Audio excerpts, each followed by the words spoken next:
दुनिया कभी विश्व गुरु के रूप में जानती थी। इसी भारतवर्ष का एक महत्वपूर्ण राज्य है ओडिशा।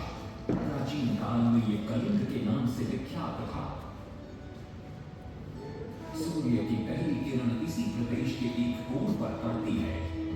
इसी स्थान पर कभी संसार का सबसे भव्य और विशाल सूर्य मंदिर बनवाया गया था।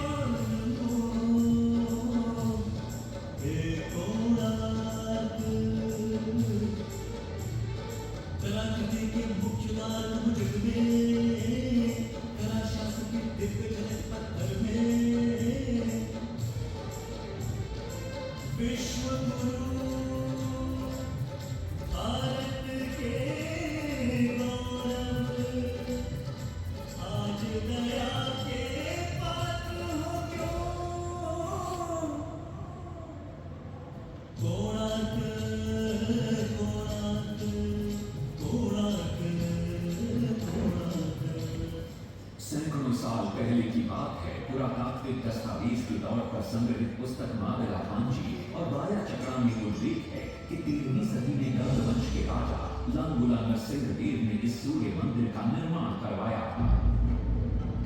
नरसिंहदेव युद्ध में बड़े प्रवीण और शक्तिशाली थे और मात्र 18 साल की उम्र में वे अपने पिता राजा अनंग भीमदेव की विशाल सेना के प्रधान सेनापति नियुक्त कर दिए गए थे।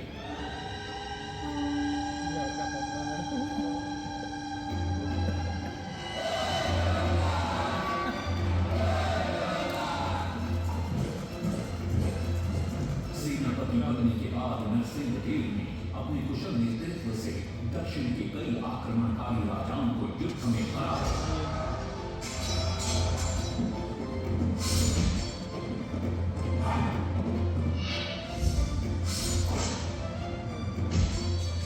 और उनके राजकोष पर कब्जा कर लिया।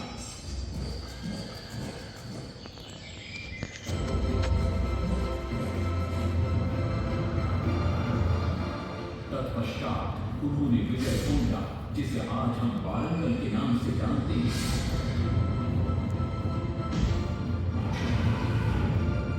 कि काकतीय वंश के राजा गणपति को परास्त किया और उनके राजकोष पर भी कब्जा कर लिया। 3 वर्षों तक निरंतर युद्ध के पश्चात जब वे बहुत सारी धन संपदा लेकर कलिंग लौटे तो राजमहल में उनका भव्य स्वागत हुआ।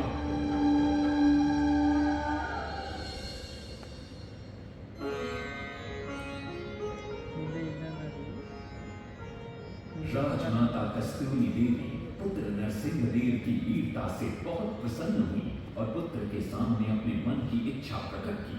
कहा, तुम्हारे पिता ने शंकर क्षेत्र पुरी में भगवान जगन्नाथ का भव्य मंदिर बनवाया। मैं चाहती हूँ कि तुम पद्म क्षेत्र कोणार्क में उससे भी भव्य और विशाल सूर्य मंदिर बनवाओ। किंतु नरसिंहदेव माता से प्रति प्रश्न करते हैं, सूर्य मंदिर ही क्यों, और वो भी कोणार्क में? तब राजमाता कस्तूरी देवी बतलाती हैं, द्वापर युग में भगवान श्री कृष्ण के पुत्र सांब बड़े ही सुंदर और सुकुमार थे। वो नारद मुनि को चिढ़ाया करते थे। एक दिन नारद मुनि ने सांब को सबक सिखाने की योजना बनाई और उन्होंने सांब की सुंदरता की प्रशंसा कर उन्हें गोपियों के साथ जल क्रीड़ा करने को उकसाया। वहीं दूसरी तरफ भगवान श्री कृष्ण को जाकर कह दिया कि सांब अपनी मां समान गोपियों के साथ जल क्रीड़ा कर रहा। श्री कृष्ण इस बात से बहुत क्रोधित हो जाती। नारद जी को बुलाया जाता। वे रोग मुक्ति का उपाय बतलाते हैं। वे कहते हैं, सूर्य की पहली किरण ऊर्ध्व देश के एक कोण पर पड़ती है जिसका नाम कोणार्क है। शाम को वहीं जाकर सूर्य की आराधना करनी होगी।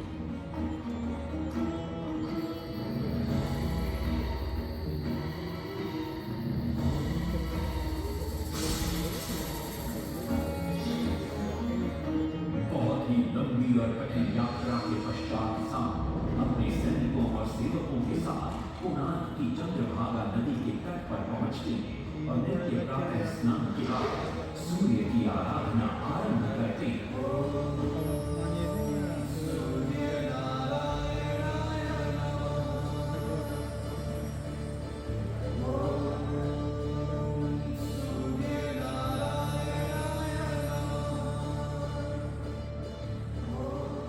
अन्न जल त्याग कर 12 साल की कठिन तपस्या के बाद सूर्य देव प्रसन्न होकर प्रकट होते और सांब को रोग मुक्त होने का वरदान देते।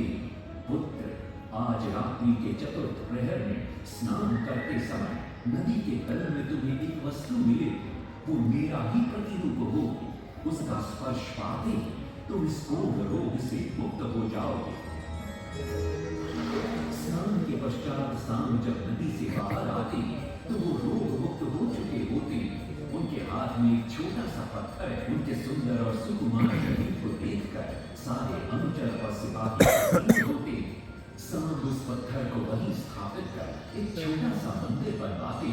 लेकिन जब उन्हें ज्ञात होता है कि सूर्य पूजा का विधि विधान यहाँ किसी को पता नहीं है तो वे चिंतित हो जाते। वे ध्यान में बैठते, सूर्य देव पुनः प्रकट होते और सांब के पूछने पर बतलाते कि दूर पश्चिम में साक्य देश के माता ब्राह्मण पूजा की विधि विधान जानते हैं। सांब साक्य देश की ओर निकल पड़ते जो आज का ईरान है। महीनों की लंबी यात्रा के बाद सांब 18 माता ब्राह्मण परिवारों को साथ लेकर कोणार्क लौटते हैं और सूर्य मंदिर में पूजा शुरू हो जाती है। राजमाता कस्तूरी देवी नरसिंह देव को बतलाती है कि विवाह के कई वर्षों बाद तक जब हम निसंतान थे, मैंने भी उस सूर्य मंदिर में पूजा अर्चना की और तुम पुत्र रूप में मुझे प्राप्त हुए। माता की बात सुनकर नरसिंह देव मां को कोणार्क में संसार का सबसे भव्य और विशाल मंदिर बनाने का वचन देते। सदाशिव सामंतराय महापात्र जो शिवई सांतरा के नाम से लोकप्रिय थे, अपने सहयोगी बीसू महाराणा के साथ मंदिर का प्रतिरूप बनाते और नरसिंह देव के समक्ष प्रस्तुत करते। नरसिंह देव मंदिर का प्रतिरूप देखकर अभिभूत हो जाते और शीघ्र मंदिर निर्माण कार्य आरंभ करने का आदेश देते। दूर से बड़े-बड़े पत्थर लाए गए, जितने पत्थर डाले गए सारे हो गए। पानी को डाला, उसमें डाले गए, नहीं पता डाला, सारे हो गए।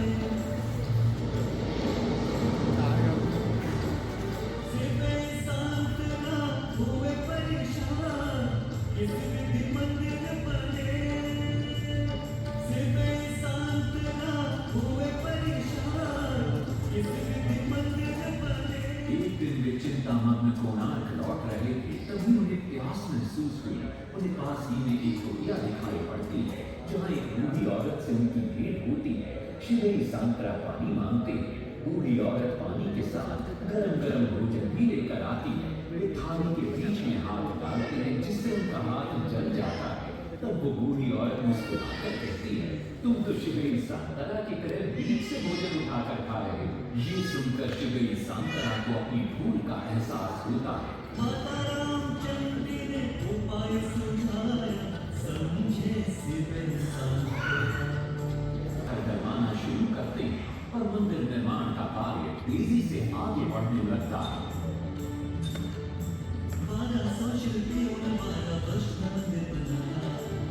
पूरे साथ सजा कर रखते, सब जो जगमगाया।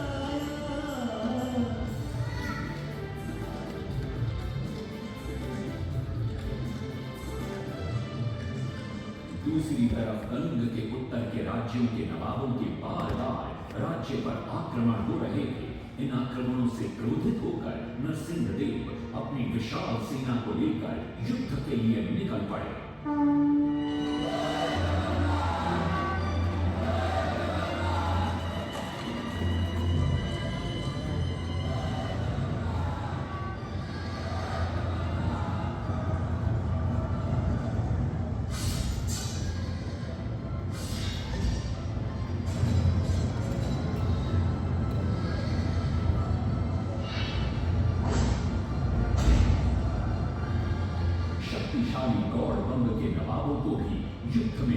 बर्खास्त कर दिया और उनसे प्राप्त सारा धन अपने कब्जे में लेकर सूर्य मंदिर के निर्माण कार्य में लगा दिया।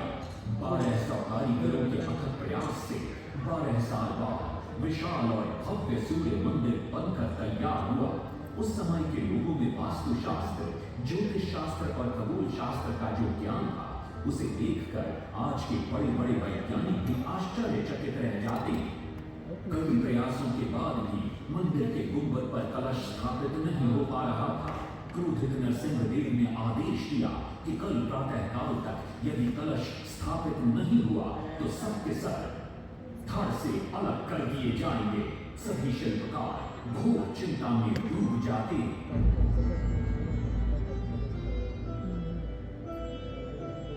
दूसरी तरफ मुख्य शिल्पकार बीसू महाराणा का 12 साल का बेटा धर्मपद सूर्य मंदिर के प्रतिरूप पर कलश बिठाकर प्रसन्न होता है और मां के सामने अपने पिता से मिलने की इच्छा व्यक्त करता है।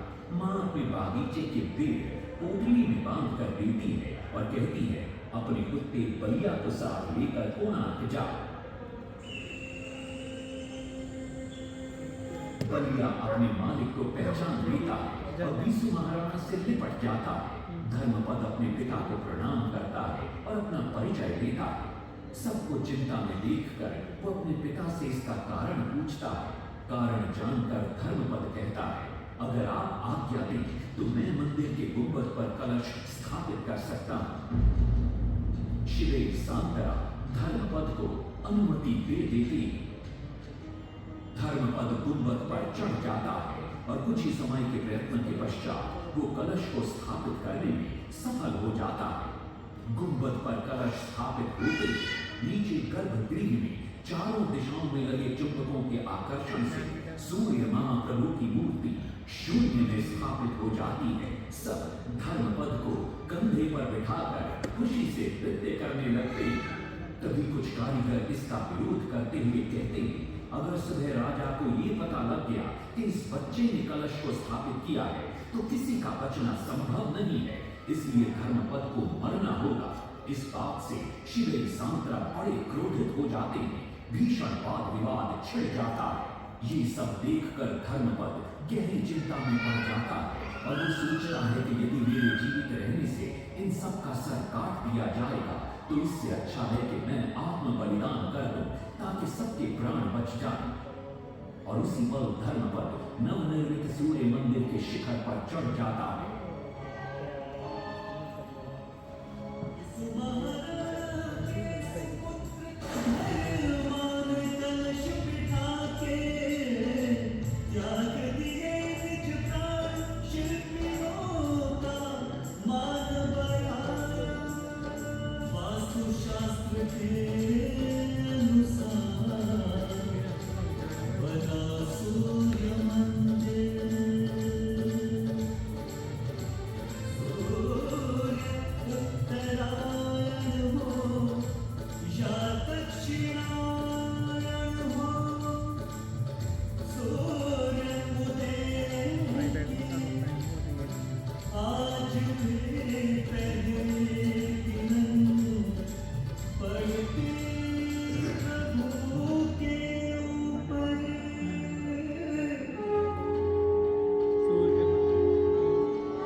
नरसिंह देव भी आ पहुंचते हैं।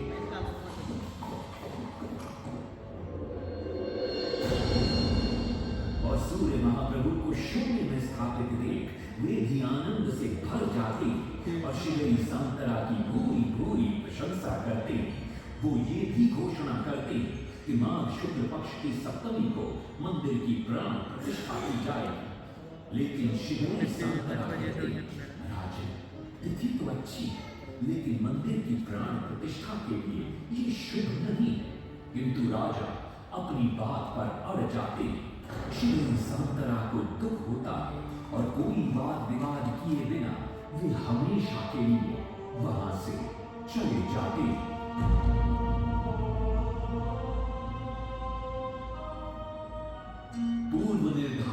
तिथि पर मंदिर की प्राण प्रतिष्ठा संपन्न होती है।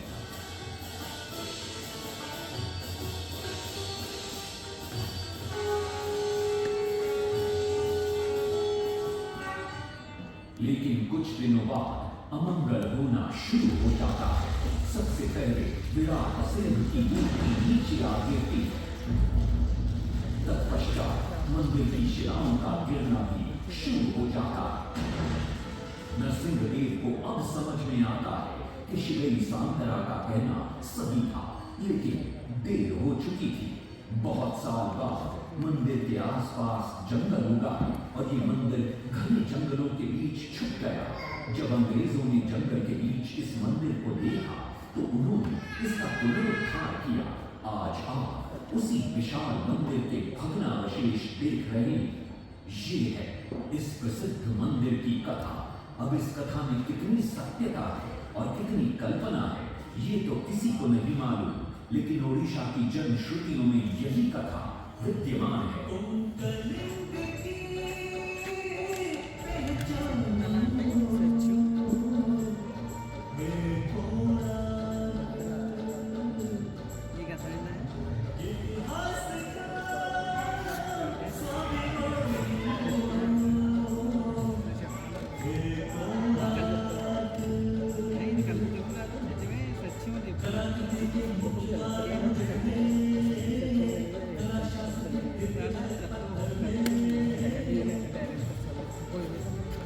ओडिशा की इस कला